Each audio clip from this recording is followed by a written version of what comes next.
Torcedor do Palmeiras, muito boa noite, seja bem-vindo mais uma vez aqui ao canal, chegando aqui com mais um vídeo para falar ainda mais, sobre esse jogo aí, Flamengo 3, Palmeiras 2, o Verdão que infelizmente acabou perdendo, com bastante erros de arbitragem no primeiro lance do jogo, o Verdão foi prejudicado aí com esse pênalti, que não foi marcado em cima do Gustavo Gomes, empurrado ali dentro da área, claramente um pênalti não marcado pro Verdão, que prejudicou demais o andamento da partida. Então bora dar uma olhadinha aqui no Mesa Redonda, deixa o like para estar fortalecendo, também deixe sua opinião aqui nos comentários, mas agora bora pro vídeo. Mas bom, só que o jogo teve muitas polêmicas. O Zé Pai já deu um rápido resumo do que foi o jogo. E a primeira polêmica do jogo foi logo há 2 minutos. Quero colocar para a bancada, já vai discutir jogo e tal.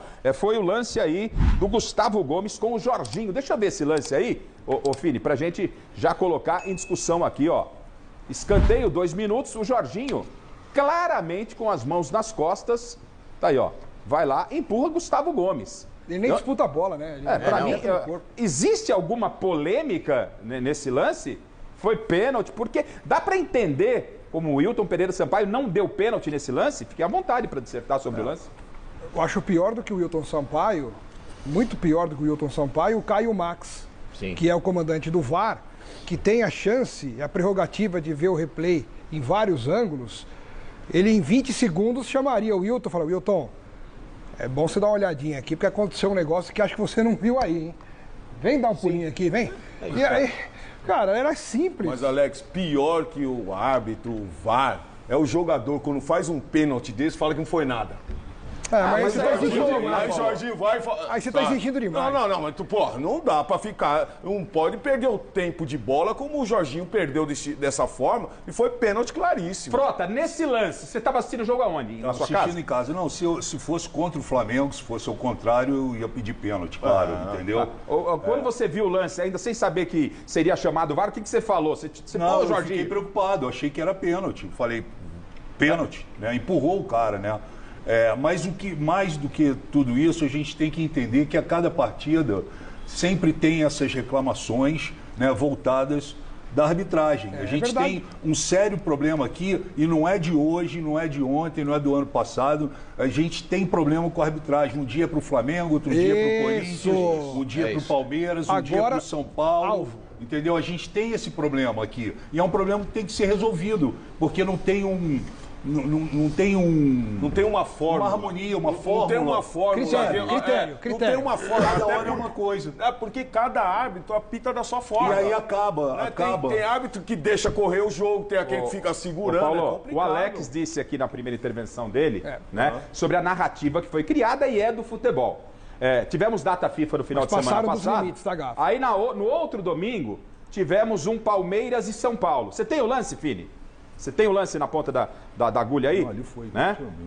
Palmeiras e São Paulo, que aconteceu no estádio do Morumbi, e de lá pra cá, o que só se falou antes desse Palmeiras e Flamengo era da arbitragem a favor do Palmeiras. Viralizou nas redes sociais. Se tiver o lance, Fini, do pênalti que... Ó, tá aí, ó. Esse é o jogo, Palmeiras e São Paulo. Seria pênalti pro São Paulo. Isso. Né? 2-0 pro São Paulo. 2-0 pro São Paulo. Pênalti claríssimo pro São Paulo. Aí todo mundo dizendo o quê? Daquele jogo até ontem, ou até hoje, que a arbitragem estava ao lado do Palmeiras. O Palmeiras tinha comprado a arbitragem. E aí acontece o quê? Põe na tela. Põe agora o jogo de hoje. O lance do jogo de hoje, 2 minutos. Eu vou fazer a pergunta pro Facincani e vocês podem responder também. Põe o que aconteceu hoje. Isso aí foi há 15 dias. Olha hoje. Depois de tudo, olha o Gomes empurrado. Facincani, a arbitragem entrou pressionada em função de tudo que se falou depois daquele pênalti não marcado a favor do São Paulo. E aí a arbitragem teria favorecido o Palmeiras. A arbitragem entrou pressionada e isso pode ter levado eles, de repente, se é que é uma explicação, não marcarem esse pênalti, Facincani? Toda arbitragem ela entra pressionada no Brasil por causa dessa narrativa que o Frota falou.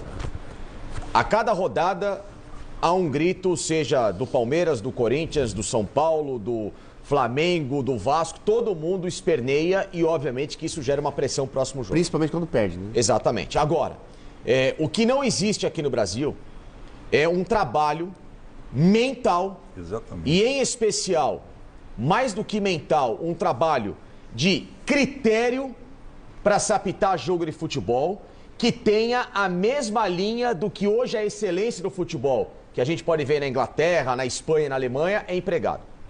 Então, enquanto o Brasil for uma bolha sozinho, de achar que as próprias ideias, que os próprios dirigentes daqui, ainda com essa velha retórica do país do futebol pentacampeão, é ele quem dita regras, nós vamos continuar vendo espetáculos dantescos como esse, jogo após jogo. No jogo do Palmeiras foi um, nesse jogo Palmeiras e Flamengo agora foi outro, Palmeiras que eu digo contra o São Paulo, e assim sucessivamente, Garrafa. Esse que é o problema. Agora, ô Fili, se você conseguir filtrar e até frisar, me parece, num cantinho da imagem, o Wilton, ele tá, por exemplo, lá, ó, o Wilton ali, apareceu agora, né? Era um lance pro VAR, Miller, o VAR que realmente complicou, dá para isentar o Wilton Pereira Sampaio, porque o Gomes está de frente para ele, o Jorginho atrás, o Wilton na diagonal, e talvez ele possa não ter visto esse movimento, claro, mas era pro VAR chamar, dá para absolver o Wilton nesse lance, quer ver? Tem até a imagem dele, ele tá bem lá no cantinho, né? Ele tá na ó, quer ver? Vai passar agora, quer ver, Miller, ó? Ele olha, é um árbitro olha lá o FIFA, Wilton, né? Sim, Ele é um árbitro FIFA, né? Ficou treinando uma semana agora na Granja Comaria, antes desse jogo, junto com o staff dele lá. Ó, a visão, Miller, a visão. Garrafa, todos os lances, gols, etc., é revisado pelo VAR. Nesse jogo do Flamengo e do Palmeiras, teve o empurrão do Gomes no Arrascaeta, teve o empurrão do Pedro no Fux. Quer dizer, se você olhar o critério do árbitro, ele usou o mesmo critério para todos os lances. O árbitro, o VAR não. O VAR também. Porque houve empurrão de parte do Flamengo, por parte do Palmeiras, né? O VAR não deu, e tampouco o Wilton. Quer dizer, o Wilton usou o mesmo critério para todas as jogadas. Especificamente dessas. Foram várias jogadas. Várias jogadas, ele usou o mesmo critério. O Gomes empurra a Arrascaeta. Ele não deu nada. O VAR tampouco. Quer dizer, o mesmo critério. Então, quer dizer, aqui no Brasil é o seguinte... O Pedro empurra. Exatamente. Aqui no Brasil é o seguinte, o jogador encosta no cabelo do adversário, é falta, é pênalti, é expulsão. Meu, se você vê os jogos, a gente acompanha os jogos do campeonato de fora, meu, pro VAR intervir, pro árbitro dar uma falta, o cara tem que atropelar o adversário. Se tinha um lance pro VAR intervir, era nesse, então, né, Alex? O Xará tá certo em relação ao critério. A única coisa que eu acho que a gente tem que pensar é qual é o limite de você adotar um critério. Porque ter critério é importante, mas você tem que adotar um critério dentro da regra do jogo. Um empurrão claríssimo como esse, que até os flamenguistas estão falando que foi pênalti, o critério é um pouco mais embaixo. Você tem que dar uma olhada nesse critério e falar, tá, meu critério é não marcar qualquer empurrãozinho. Mas quando é um empurrão pelas costas que derruba o adversário, eu não posso adotar um critério errado em cima de um lance que foi claro, entendeu? Ah, meu critério é não dar nenhum empurrão. Tá bom, mas... nesse caso aí foi muito escandaloso. Mas é um empurrão faltoso, né? Não tem como, assim, absolver, né, Michele? É diferente, o VAR de qualquer situação. Tinha então que ele errou, chamado, então ele né? adotou um critério em que ele errou em todas as jogadas. Pronto. Foi pênalti, o Abel tem razão nessa reclamação que ele fez e também depois ele falou que até o árbitro desligou o microfone quando foi falar esse é outro assunto importante que eu queria falar. Desligou o microfone quando foi falar com os jogadores e o Abel reclamou sobre isso. Bom. Esse assunto a gente vai debater bem esse assunto aí. Vamos acionar o Zé Paz, então, com essas declarações aí. Qual foi a repercussão pós-partida? Porque esse é só o primeiro lance que gerou polêmica. O de maior polêmica, que para mim foi decisivo no jogo. Zé Paz, você esteve lá na zona mista, acompanhando a coletiva do Felipe Luiz, do Abel Ferreira, enfim, tem todos os detalhes. Vamos começar. O Abel Ferreira, né, que não quis reclamar muito naquele lance lá que favoreceu o Palmeiras há 15 dias, e ele inteligentemente hoje, como é que ele falou da arbitragem? O Abel foi maneiro, veio pra dentro. Como é que foi o Abel do lado do Palmeiras falando de arbitragem especificamente desse lance, Zé? Primeiro ele disse na entrevista coletiva que não falaria da arbitragem, mas depois não se aguentou e acabou falando. Inclusive, entre os companheiros da imprensa, todo mundo queria saber como que o Abel estaria na entrevista coletiva depois da partida de hoje. Então vamos ver aí o treinador português falando exatamente sobre a arbitragem de Wilton Pereira Sampaio no Maracanã. Pode rodar. Podíamos ter feito, em condições normais, a primeira oportunidade, podíamos não fazer gol. É um penalti, claro, e podemos não fazer gol. Depois temos uma situação em que o adversário aproveita muito bem uma combinação e acaba por fazer golo. Temos outra situação a seguir em que, na minha opinião, há uma falta no Roque, no árbitro não marca falta, há uma falta em cima do Fux, que o Pedro tira vantagem dessa queda do Fux, mas o árbitro assim entendeu. Ele é o melhor árbitro brasileiro. temos tido Palmeiras, ou eu, com este árbitro as coisas não têm funcionado muito bem, já me expulsou umas 4 ou 5 vezes. A forma como ele falou para os meus jogadores no final, ele desligou o microfone, mas enfim, temos todos que melhorar. Eu tenho que melhorar, os meus jogadores têm que melhorar, vocês têm que melhorar e os árbitros também têm que melhorar.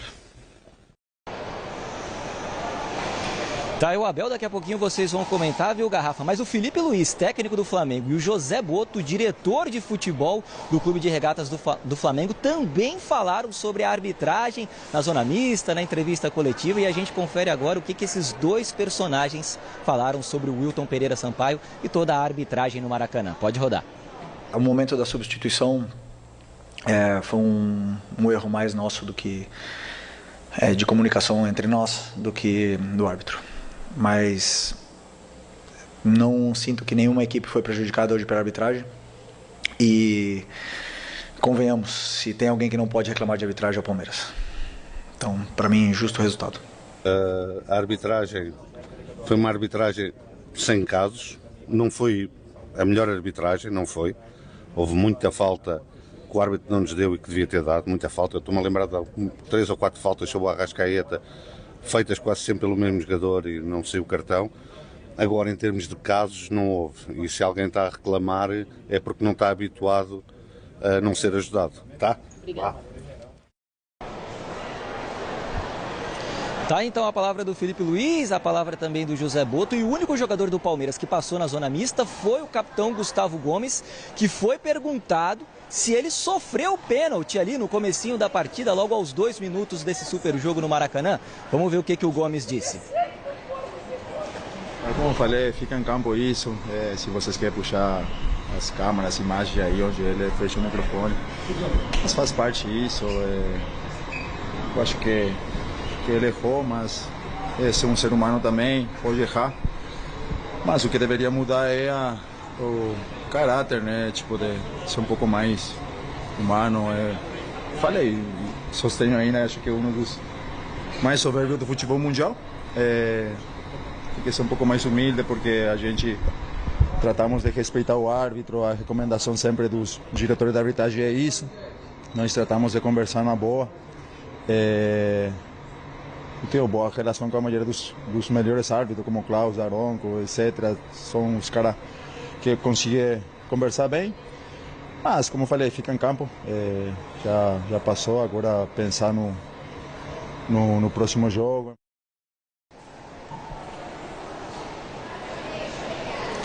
Tá, então a palavra do Gustavo Gomes. Gustavo Gomes também falando aqui no Mesa Redonda. Eu devolvo para vocês aí, Garrafa, para vocês poderem debater a arbitragem e posicionamentos individuais aí, então, de Abel, de Felipe, de Zé Boto e também de Gustavo Gomes no Mesa Redonda, Garrafa. Segura aí, Zé Paz. Zé Paz está no Rio de Janeiro, você está perguntando se você chegou agora. Zé Paz está fazendo o que era aeroporto? Ele está voltando para São Paulo? Não. O Zé vai dormir lá no Rio, ele, o Silvio Procópio, voltam só amanhã. É que o Palmeiras acabou de sair do Rio de Janeiro, do aeroporto do Galeão, vindo para São Paulo. A Gazeta está lado a lado com o time do Palmeiras. Eu vou jogar para a bancada. Você tem só a frase do Felipe Luiz sobre arbitragem, né? Porque ele dá uma cutucada. Ficou claro, o Abel disse que não queria falar, mas falou da arbitragem, não é? O Boto veio lá na defesa, não, porque é arbitragem e tal, o Palmeiras. E o Felipe Luiz veio na essência. Enquanto o Fili prepara aqui, eu quero só um trechinho da fala do Felipe Luiz para jogar para vocês, tá? Assim que estiver pronto, você me avisa. Mas o Gomes, a Michele lembrou bem aqui, o Gomes disse que ao término do jogo ele foi conversar com o árbitro. E desligou. Ele desligou o aparelho de microfone que estava gravando e aí falou poucas e boas pro Gomes. Isso não pode acontecer. Não pode acontecer, mas já que o Gomes lançou a ficha, acho que o Gomes tinha que chegar e falar. O que ele falou. O que ele falou, porque se falar as coisas pela metade, não resolve. O Gomes, talvez ainda de cabeça quente, né? Ele falou sobre o assunto ainda no gramado, né? Para a emissora que detém os direitos de transmissão. E ele falou, ele se mostrou, inclusive, indignado com o que foi dito e com a forma com que o Wilton Sampaio se dirigiu a ele depois de desligar o microfone. Quer dizer, como se o Wilton Sampaio estivesse naquele momento desligando o personagem árbitro de futebol e ligando o modo chutar o balde contra esses caras que me arrebentam sempre. Monte de segurança do choque em volta que fica então, aí. Fácil, né? E ele teria dito coisas que o Gomes não quis falar, porque ele falou, eu tenho código. O que o Gomes quis dizer quando ele falou, eu tenho um código, eu tenho ética, eu tenho... Então não falasse, então não falasse da coletiva. E temos dois tetras, né? 2 ex-atletas na mesa. Claro. Paulo e Miller. Ô Paulo, como é que é a relação? Claro, Miller, como é que era a relação? Não é a relação de hoje, os tempos mudaram. Mas não faz tanto tempo que vocês pararam. É normal, essa árbitro às vezes não tinha VAR, não tinha essa história de microfone e tal. O árbitro também falar poucas e boas para os atletas, porque eles também ouvem muito. E não pode falar nada. Como é que vocês encaram o que disse o Gomes? Eu vou enviar pelo correio uma chupeta pro Gomes. Porque o árbitro xingar o jogador, isso é normal. Agora, se ele diz que o árbitro xingou, ele porque o processo o árbitro Hoje o mundo não é assim? Um mundo chato? Agora, tá reclamando que o árbitro xingou você? Você queria que o árbitro te beijasse, te abraçasse? Pô, isso é normal no futebol, essa linguagem dentro do campo, meu. Choradeira fajuta. Pelo amor, eu fico doido com esse tipo de declaração. Mandar o quê? Como é que é o negócio? Não, o árbitro xingar o jogador. Vai mandar o quê pro Gomes? Uma chupeta. Que isso? Vai ficar chorando agora? Ah, pelo amor de Deus, meu. Dentro do campo acontece tudo isso que ele falou, o árbitro xinga mesmo, o jogador xinga o árbitro. E acontece isso e acabou, fica no campo. Agora ele chega não. O que o Abel xinga tantos árbitros? Antigamente não tinha microfone. O Abel na beira do campo. Não tinha nada disso. O Abel na beira do campo, ele xinga todo mundo. Pera com isso. Antigamente não tinha Vegas. O que acontece dentro do campo tem que ficar no campo. Exatamente. E aí ele não pode nem trazer pra coletiva um pedaço da questão, né? É muito mimimi, irmão. É muito mimimi desses jogadores. Esses jogadores fazem uma pressão na arbitragem. Enorme. Toda falta encosta 5, 6 jogadores em cima da arbitragem. Então, se o árbitro errou. Agora, ficar chorando porque o árbitro falou isso, falou aquilo. Quantas coisas nós escutamos no passado? Vezes. Pelo amor de Deus. E ninguém chegava na imprensa e ficava falando essas coisas. Agora, o Garrafa, Fancy, se tivesse vencido, ele estaria falando isso? Não. Mas a narrativa... ia mostrar selfie no vestiário, no campo. Pelo amor de Deus. A narrativa uma quando ganha e outra quando perde. Essa aí, pô. Esse é o problema. Ali na coletiva do Felipe, tem uma coisa que ele fala que eu acho que todo mundo aqui vai concordar, que é quando teve um erro ali de comunicação. O erro de comunicação foi do médico do Flamengo, o médico-chefe do Flamengo, que não faz sinal para ele. É isso aí, galera. Então, o pessoal aí do Mesa Redonda falando sobre essa partida, né? Flamengo 3, Palmeiras 2, o Verdão que infelizmente acabou perdendo, né? A partida de hoje. Poderia ter vencido, né? Jogou mais que o Flamengo, mas em falhas ali individuais o Verdão acabou levando os 3 gols, né? É claro que o Palmeiras foi bastante prejudicado pela arbitragem também, né? E esses 2 fatores acabaram levando a derrota do Verdão hoje. Mas o importante, né, que o Palmeiras continua na liderança do campeonato, com a mesma pontuação do Flamengo, né? Tem essa vantagem de uma vitória a mais. Se vencesse hoje, né, poderia chegar a 64 pontos e também ficar 3 vitórias à frente do Flamengo, mas não deu, né, para o Verdão vencer. Mas o Palmeiras depende ainda só dele para ser campeão, né? O Palmeiras tem totais chances de levantar a taça, na minha opinião. Tá jogando muito mais futebol que o Flamengo, mas infelizmente o Verdão acabou perdendo hoje, não dá para vencer todas, né? Mas o Verdão tem que virar a página. Agora tem Libertadores pela frente. Na próxima quinta-feira enfrenta a LDU de Quito também pela Libertadores. Também tem o Cruzeiro, né, no próximo domingo aí pelo Campeonato Brasileiro novamente. Então o Verdão aí tem que focar demais nessas 8 rodadas que faltam aí para o final do Campeonato Brasileiro. Deixe sua opinião aqui nos comentários, o que você achou da análise do pessoal do Mesa Redonda, e eu volto daqui a pouco com mais um vídeo para falar ainda mais sobre Flamengo 3 e Palmeiras 2.